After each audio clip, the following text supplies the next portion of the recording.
اپنے دوست سے یہ باتیں ہی سنتا رہا تھا کہ کم عمر بیوی کا بہت فائدہ ہوتا ہے۔ ایک تو وہ بے زبان ہوتی ہے، اس کو زیادہ سمجھ بوجھ نہیں ہوتی، جس رنگ میں اسے رنگ دو اس رنگ میں رنگ جاتی ہے۔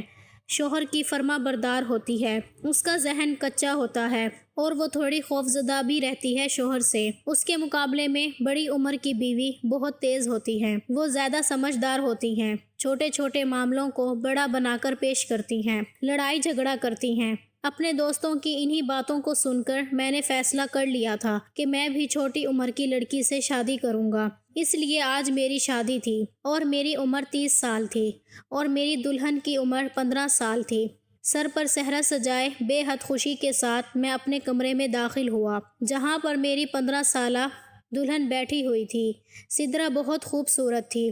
اس کے حسن کو دیکھ کر میں بہت حیران ہو گیا تھا اور بہت خوش بھی۔ اپنے دل کی دھڑکنوں پر قابو پاتے ہوئے آگے بڑھا اور اس کے سامنے بیٹھ گیا۔ نہ جانے کتنی دیر تک میں اس کے حسن کو دیکھتا رہا اور دل ہی دل میں خوش ہوتا رہا کہ مجھے اتنی کم سن اور اتنی خوبصورت بیوی ملی ہے۔ وہ چہرے سے ہی بہت معصوم لگ رہی تھی۔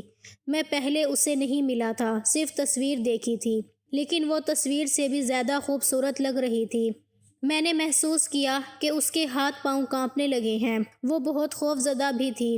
شاید اسے ڈری سہمی ہوئی دیکھ کر مجھے خوشی ہو رہی تھی۔ اسی طرح کی بیوی مجھے چاہیے تھی جو شوہر سے ڈرے۔ شوہر کے سامنے شیر بن جانے والی بیوی مجھے بالکل بھی نہیں پسند تھی۔ میں اس کے ڈر اور کپاہٹ کو خوب انجوائے کرنے لگا۔ مجھے دوستوں نے کہا تھا کہ زیادہ تعریف مت کرنا، سر چڑھ جائے گی۔ اسی لیے میں نے اس کے حسن کی کوئی خاص تعریف نہیں کی۔ سوچا اس ڈری ہوئی لڑکی کو تھوڑا اور ڈرا دیا جائے۔ میں نے یوں ہی اپنے فون پر 30 سیکنڈ کا ٹائمر سیٹ کیا۔ 30 سیکنڈ کے بعد میرے فون پر رنگ ٹون بجی۔ میں فون سننے کمرے میں ایک سائڈ پر چلا گیا اور فون پر کسی سے بدتمیزی سے پیش آنے لگا کہ جیسے بہت غصہ کر رہا ہوں۔ میں نے کہا کہ آج میری شادی ہے اور تمہیں یہ وقت ملا ہے بری خبر سنانے کا۔ تمہیں پتہ نہیں ہے میں کتنے غصے والا انسان ہوں۔ مجھے لوگوں کا بک بک کرنا بالکل پسند نہیں ہے، اور جب مجھے غصہ آ جائے تو پھر میں یہ نہیں دیکھتا کہ میرے سامنے کون ہے۔ جو انسان مجھ سے اپنی خیر چاہتا ہے وہ میرے سامنے کبھی بھی جواب نہیں دیتا، اور تمہاری اتنی ہمت کہ تم مجھے باتیں سنا رہے ہو۔ آ کر میں تمہیں کل ٹھیک کرتا ہوں، سیدھا نوکری سے نکال دوں گا، کیونکہ غلطی کی میرے پاس معافی ہے ہی نہیں۔ جو باتیں میں اپنی بیوی کو سنانا چاہتا تھا وہ ساری میں نے فون پر کسی اور کو سنا کر اصل اپنی بیوی کے کان میں ڈال دی تھی۔ میں نے اس کو منہ دکھائی کی انگوٹھی دی تھی تو اس نے میرے ہاتھ سے لے کر سامنے رکھ دی۔ مجھے اس کی یہ بات بہت بری لگی تھی۔ میں نے اسے کہا کہ اسے پہن لو۔ اس نے کہا کہ انگوٹھیاں اسے پسند نہیں۔ اس کی بات سن کر مجھے کافی غصہ آ گیا تھا، لیکن میں اس حسین لمحوں کو غصے کی نظر نہیں کرنا چاہتا تھا۔ میں نے اس کا ہاتھ اپنے ہاتھ میں لینا چاہا تو وہاں پر کچھ ایسا ہوا جس کی میں بالکل امید نہیں کر رہا تھا، کیونکہ یہ تو کچھ زیادہ ہی ہو گیا تھا۔ میری بیوی نے اچانک سے ایسا چہرہ بنایا کہ جیسے بہت گرمی لگ رہی ہے۔ اس نے ایک ہاتھ سے اشارہ کیا کہ جیسے وہ بہت تکلیف میں ہے، اور وہ خوف کے مارے پل بھر میں ہی بے ہوش ہو گئی۔ اس کو بے ہوش دیکھ کر میں بہت پریشان ہو گیا کہ اب کیا کروں، کیونکہ اگر میں نے باہر جا کر سب کو بتایا کہ دلہن شادی کی پہلی رات ہی بے ہوش ہو گئی ہے تو سب لوگ اس بات کا کتنا غلط مطلب نکالیں گے اور میری کتنی بدنامی ہوگی۔ میں کسی سے نظریں ملانے کے لائق نہیں رہوں گا۔ اپنے طریقے سے میں نے اسے ہوش میں لانے کی پوری کوشش کی۔ اس کے منہ پر پانی کے چھینٹے مارے، اسے جھنجھوڑ کر ہوش میں لانے کی کوشش کی۔ جب وہ ہوش میں نہیں آئی تو میں پریشانی سے کمرے کے اندر ہی چکر کاٹنے لگا اور سوچنے لگا کہ کیا کروں، کس سے کہوں۔ میرے والدین تو پہلے ہی بڑی عمر کی لڑکی چاہ رہے تھے تاکہ وہ گھر کا سارا کام سنبھال سکے، سارے کام خوش اسلوبی سے انجام دے۔ میری والدہ کا کہنا تھا کہ 15 سالہ لڑکی بھلا کیا کام کرے گی۔ میری والدہ نے کہا کہ انہیں ایسی بہو چاہیے جو کہ بہت سگڑ ہو اور سارا گھر سنبھال لے۔ سارے گھر والوں کی مخالفت کر کے میں نے صرف اپنی مرضی کی اور اسی لڑکی سے شادی کی۔ اگر میں کہوں گا کہ وہ بے ہوش ہو گئی ہے تو سب میرا مذاق اڑائیں گے کہ کم عمر کی لڑکی سے شادی کرو گے تو یہی ہوگا۔ جب پورا 1 گھنٹہ گزرنے کے بعد وہ ہوش میں نہیں آئی تو میں نے اپنے دوست کو فون کر کے ساری صورتحال سے آگاہ کیا، تو وہ آگے سے ہنسنے لگا اور ہنس ہنس کر لوٹ پوٹ ہو گیا۔ اس کی ہنسی مجھے مزید غصہ دلانے لگی۔ میں نے اس سے کہا کہ یہ ہنسنے کا یا مذاق اڑانے کا وقت نہیں ہے، مجھے اس کی مدد کی ضرورت ہے۔ میں گھر والوں میں سے کسی کو کچھ نہیں بتانا چاہتا، بس کسی طرح وہ ہوش میں آ جائے۔ مجھے ٹھنڈے پسینے آ رہے تھے۔ دسمبر کی سردی میں میرے دوست کی بیوی ڈاکٹر تھی، اس لیے میں نے اسے فون کیا تھا کہ شاید کوئی مدد ہو جائے، تو اس نے کہا کہ پریشان ہونے کی ضرورت نہیں، وہ کسی بہانے سے اپنی بیوی کو میرے گھر لا رہا ہے۔ اس کی یہ بات سن کر میں مزید پریشان ہو گیا، کیونکہ شادی ختم ہو چکی تھی، مہمان اپنے گھر جا چکے تھے، گھر والے سونے کی تیاری کر رہے تھے۔ ایسے میں اس کی ڈاکٹر بیوی میرے گھر آ گئی تو کتنی خواری ہوگی۔ میں جو اس سے مدد کی درخواست کر بیٹھا تھا، ایسے لگ رہا تھا کہ یہ بات میرے گلے پڑ گئی ہے اور فائدے کی بجائے الٹا نقصان ہونے والا ہے۔ میں نے اسے منع کر دیا کہ اپنی ڈاکٹر بیوی کو یہاں مت لانا، بلا وجہ میری خواری ہوگی، مجھ سے سوال و جواب ہوگا۔ اس نے کہا کہ ٹھیک ہے، پریشان ہونے کی ضرورت نہیں، وہ فون پر ہی میری اپنی بیوی سے بات کروائے گا۔ یہ بات مجھے زہر لگی اور میں نے اس کی ڈاکٹر بیوی سے بات کی اور اسے ہوش میں لانے کی ترکیب پوچھی۔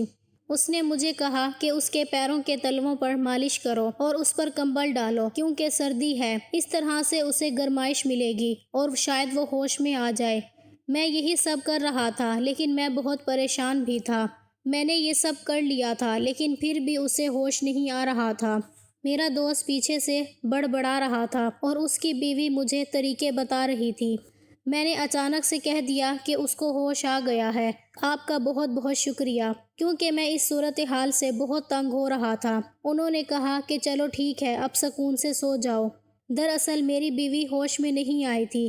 مجھے سمجھ نہیں آ رہا تھا کہ میں کیا کروں گا، کیونکہ اتنی دیر تک بھی بے ہوش رہنا ٹھیک نہیں تھا۔ پریشانی میں ادھر ادھر چکر کاٹ رہا تھا، جب سائڈ ٹیبل کے کنارے پر مجھے کچھ چمکتا ہوا نظر آیا۔ میں نے دیکھا تو میرے قدموں تلے سے زمین نکل گئی، کیونکہ یہ تو نیند کی دوا تھی اور اس کی دوا کا تھوڑا سا سفید رنگ سائڈ ٹیبل پر پڑے گلاس میں نظر آ رہا تھا۔ اس کا مطلب میری بیوی نے خود بے ہوشی کی دوا کھائی تھی، اور ظاہر تھا کہ دوا کو اثر کرنے میں تھوڑا وقت تو لگا ہوگا۔ جتنی دیر میں اس سے باتیں کر رہا تھا، اتنی دیر میں دوائی نے اثر کر دیا اور وہ بے ہوش ہو گئی، اور یہ دوائی اگر اس نے کھائی تھی تو پھر اسے کوئی بھی ہوش میں نہیں لا سکتا تھا۔ میں اپنی بیوی کو حیران ہو کر دیکھ رہا تھا کہ اس کو تو بہت معصوم ہونا چاہیے تھا، لیکن یہ معصوم نہیں تھی۔ مجھے ساری رات سمجھ نہیں آئی آخر یہ کیا ماجرا تھا جو میری بیوی نے اپنی سہاگ رات والی رات خود کو بے ہوش کر لیا تھا۔ کیا وہ میرے ساتھ وقت نہیں گزارنا چاہتی تھی؟ مجھے تو اس بات کی یہی سمجھ آ رہی تھی۔ صبح 4 بجے کا وقت تھا کہ دروازے پر دستک ہوئی۔ میں 15 منٹ پہلے ہی سویا تھا، بیٹھے بیٹھے ہی میری آنکھ لگ گئی تھی۔ میں نے باہر جا کر دیکھا تو میری امی تھی۔ اس وقت ان کو کیا کام تھا؟ ہمارے گھر میں تو کوئی اتنی جلدی نہیں جاگتا تھا، اور آج ولیمہ بھی نہیں تھا، کیونکہ ہم نے ولیمے میں ایک دن رکھا تھا تاکہ سب اچھے سے آرام کر سکیں۔ میری امی نے کہا کہ تم ابھی تک کمرے میں ہو، کیا کر رہے ہو؟ چلو یہاں سے۔ میں نے کہا کہ میری شادی ہوئی ہے، میرا کمرہ، میں یہاں پر نہیں ہوں گا تو کہاں ہوں گا؟ امی نے کہا جس دن شادی ہوتی ہے اس سے اگلے دن دلہا اور دلہن زیادہ دیر کمرے میں نہیں رہتے، صبح صبح کمرے سے جانا ہوتا ہے، نہیں تو برا سمجھا جاتا ہے۔ میں نے کہا کہ ٹھیک ہے، چلتے ہیں۔ انہوں نے کہا کہ نہیں، تم جاؤ، مجھے دلہن سے کوئی کام ہے۔ میں نے کہا کہ آپ کو کیا کام ہو سکتا ہے؟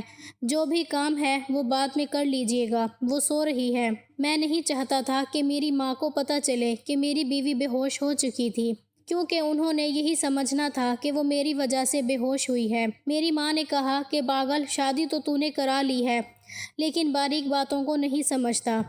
اگلے دن دلہن سے ایک بات پوچھنی ہوتی ہے، میں وہی پوچھنے جا رہی ہوں۔ اپنی پسند سے لڑکی لائے ہو، خاندان کی لڑکی ہوتی تو یہ سب کرنے کی ضرورت نہ ہوتی۔ خاندان کی لڑکیوں کو پتہ ہوتا ہے کہ وہ کس طرح پلی بڑی ہیں، کیونکہ وہ آپ کی آنکھوں کے سامنے ہوتی ہیں۔ لیکن خاندان سے باہر سے لڑکی لائیں تو پتہ تو کرنا پڑے گا نا، ٹھیک بھی ہے یا نہیں۔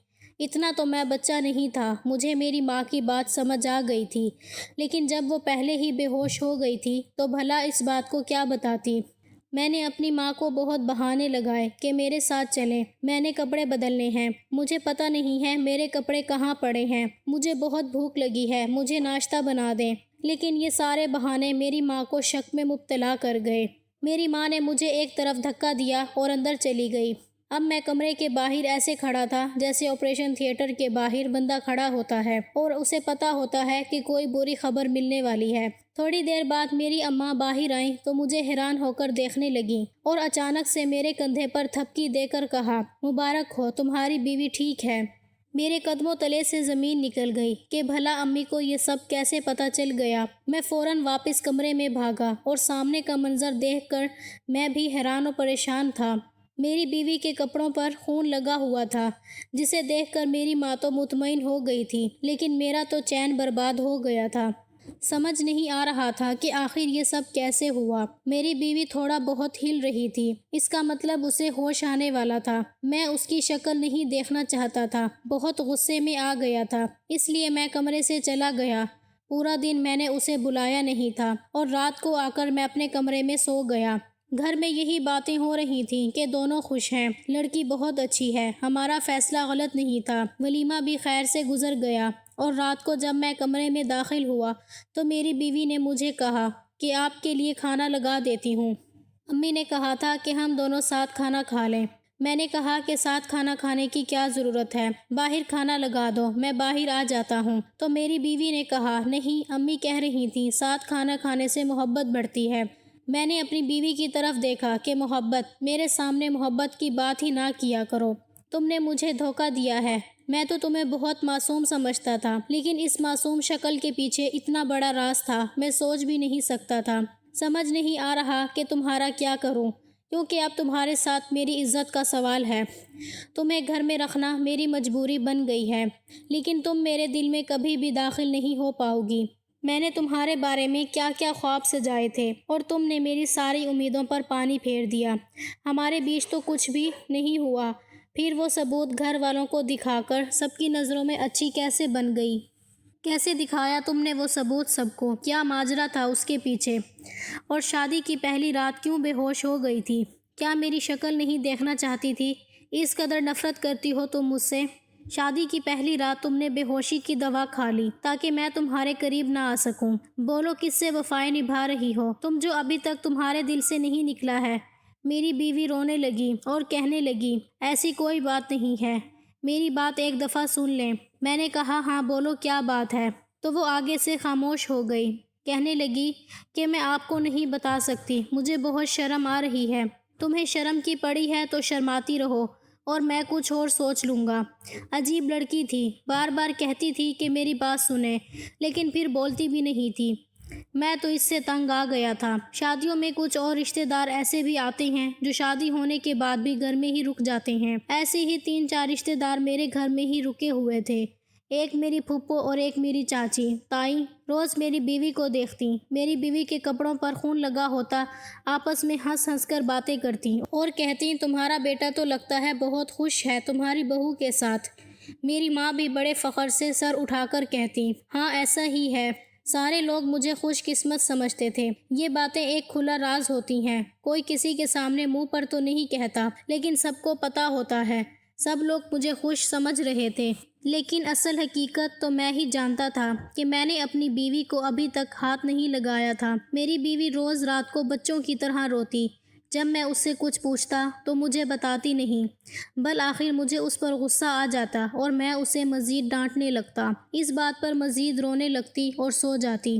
اب مجھے احساس ہو رہا تھا کہ مجھ سے غلطی ہو گئی تھی، مجھے سمجھدار لڑکی سے شادی کرنی چاہیے تھی، کم سے کم آج میری زندگی ایسی تو نہ ہوتی۔ اگر کوئی مسئلہ ہوتا، کوئی پریشانی ہوتی تو کم سے کم مجھے کھل کر بتا تو دیتی۔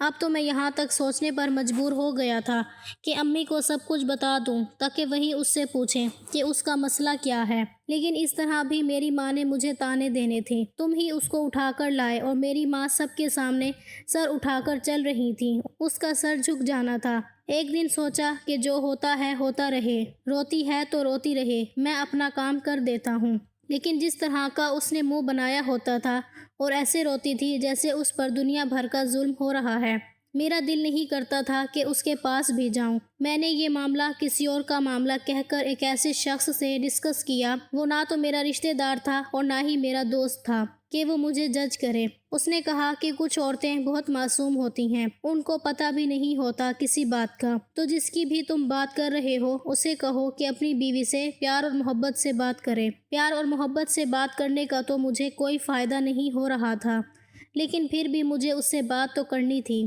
ایک دن میں نے اسے اپنے پاس بٹھایا اور پوچھا کہ تم نے شادی کی رات کو خود کو بے ہوش کیوں کر لیا تھا؟ تو اس نے مجھے نہایت عجیب بات بتائی۔ اس نے کہا کہ میں نہیں چاہتی تھی کہ آپ میرے پاس آئیں، نہیں تو آپ کو مجھ سے نفرت ہو جاتی۔ میں نے کہا کہ مجھے تمہارے پاس آنے سے تم سے نفرت کیسے ہو سکتی ہے؟ تم میری بیوی ہو، ہم لوگ جتنا قریب آئیں گے اتنا ہی ہمیں ایک دوسرے سے محبت ہوگی، نفرت کیسے ہو سکتی ہے؟ تب اس نے مجھے کہا کہ میرا ایک بہت بڑا راز ہے، میرے گھر والوں کو آپ کے گھر والوں کے ساتھ ایسا دھوکہ نہیں کرنا چاہیے تھا، ان کو آپ کو یہ بات بہت پہلے بتا دینی چاہیے تھی، لیکن انہوں نے ایسا کچھ نہیں کیا۔ اگر آپ سمجھ رہے ہیں کہ میری زندگی میں کوئی اور شخص ہے تو ایسا بالکل بھی نہیں ہے۔ میں خود ہی اپنے لیے کافی ہوں، خود ہی اپنے لیے مصیبت بناتی ہوں، میں خود ہی ایک چلتی پھرتی مصیبت ہوں۔ جب میری بیوی نے کہا کہ زندگی میں کوئی اور مرد نہیں ہے تو مجھے اس قدر تسلی مل گئی۔ میں نے کہا کہ تم سچ کہہ رہی ہو؟ اس نے کہا کہ ہاں ایسا ہی ہے، بلکہ مجھے تو شادی نہیں کرنی چاہیے تھی، لیکن اب اس کی باتیں مزید الجھا رہی تھیں۔ میں نے کہا کہ دیکھو، تمہارے ساتھ جو بھی مسئلہ ہے، صاف صاف ایک ہی سانس میں مجھے سب کچھ بتا دو۔ میں تمہارا شوہر ہوں، میں وعدہ کرتا ہوں کہ میں تمہارا ساتھ دینے کی پوری کوشش کروں گا، میں ہر طرح سے تمہاری مدد کرنے کی کوشش کروں گا، بس مجھے مزید پریشان نہیں کرو، میں بہت پریشان ہوں۔ تم مجھے بہت اچھی لگتی ہو، میں تمہارے ساتھ زندگی گزارنا چاہتا ہوں، تم بہت خوبصورت ہو، تم بالکل ویسی ہو جیسا میں نے سوچا تھا کہ میری ہمسفر کو ہونا چاہیے۔ میری ان باتوں نے اس کو بھی مطمئن کر دیا، اور پھر اس نے مجھے ایک ایسی بات بتائی کہ میرے قدموں تلے سے زمین نکل گئی۔ اس نے کہا کہ مجھے ایک ایسی بیماری ہے، ایک ایسی بیماری جو اکثر عورتوں کو ہوتی ہے، اور ڈاکٹر نے پہلے ہی کہہ دیا تھا کہ اس بیماری کے رہتے ہوئے میں شادی شدہ زندگی کے لیے مناسب نہیں ہوں اور نہ ہی میری اولاد ہوگی، لیکن میرے ماں باپ نے لالچ میں آ کر اور مجھے اپنے سر سے اتارنے کی خاطر آپ سے میری شادی کروا دی۔ میری بیوی بیمار تھی اور اسے ایک بہت ہی خطرناک بیماری تھی، ایسی بیماری جو مجھے نہیں لگ سکتی تھی، لیکن اس کے لیے وہ بہت خطرناک تھی۔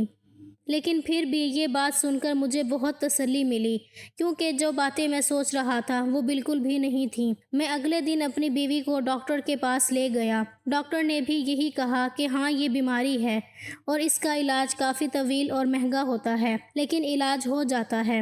ڈاکٹر نے یہ بھی کہا کہ اس بیماری کے رہتے اکثر عورتیں ماں نہیں بن سکتیں۔ ایسی بات نہیں کہ بالکل ماں نہیں بن سکتیں، کچھ عورتیں اس بیماری کے ساتھ بھی ماں بن جاتی ہیں۔ یہ ہمارے معاشرے کی ایک کمی ہے کہ یہاں پر ایسی بیماریوں کے بارے میں نہ تو بات کی جاتی ہے اور نہ ہی علاج کے بارے میں کسی کو پتہ ہے، بس عورت کو برا کہتے ہیں کہ اسی میں کوئی خرابی ہے، تبھی اس کے ساتھ یہ ہو رہا ہے۔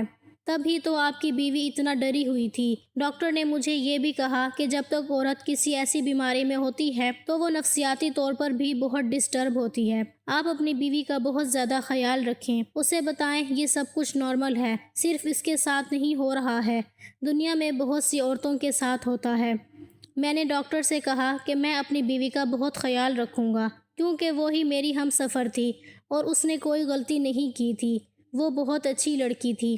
میں نے اپنی بیوی کو بھی تسلی دی اور کہا کہ وہ یہ بات کسی اور کو نہیں بتائے، ہم کسی نہ کسی بہانے سے ڈاکٹر کے پاس جایا کریں گے، اور تم دوائی ٹائم پر کھانا، جتنا بھی خرچہ آئے گا میں کروں گا، کیونکہ میرے لیے تم اہم ہو، بس تم یہ بات کسی کو بھی نہ بتانا۔ اسے بہت خوشی ہوئی اور پہلی دفعہ گلے لگ کر رو پڑی۔ مجھے احساس ہوا کہ وہ میری ذمہ داری ہے اور میں نے اس کا بہت خیال رکھنا ہے۔ میں نے اپنی بیوی کا علاج شروع کروایا اور ساتھ اس کا بہت خیال رکھا۔ اس کی بیماری میں کمی آنے لگی اور اس بیماری کے رہتے ہمیں یہ پتہ چلا کہ وہ امید سے ہے۔ اس کے لیے 9 ماہ بہت مشکل تھے۔ ہم لوگوں نے بہت سی چیزوں پر ایک دوسرے کا ساتھ دیا، مجھے اس کا خیال رکھنا پڑا، لیکن میں نے یہ سب کچھ کیا، اور پھر اللہ نے ہمیں ایک پیارے سے بیٹے سے بھی نوازا۔ میری بیوی کی بیماری ختم ہو گئی۔ آخر میں یہی کہوں گا کہ ہر بار غلطی عورت کی نہیں ہوتی، کبھی کبھی عورت غلطی میں نہیں بلکہ ایک مسئلے میں پھنسی ہوتی ہے اور اس کو مدد کی ضرورت ہوتی ہے، اور ایک عورت کا محافظ مرد ہے۔ اسے اس لیے بنایا گیا ہے کہ مرد اس کا ہر معاملے میں خیال رکھے اور اس کی مدد کرے۔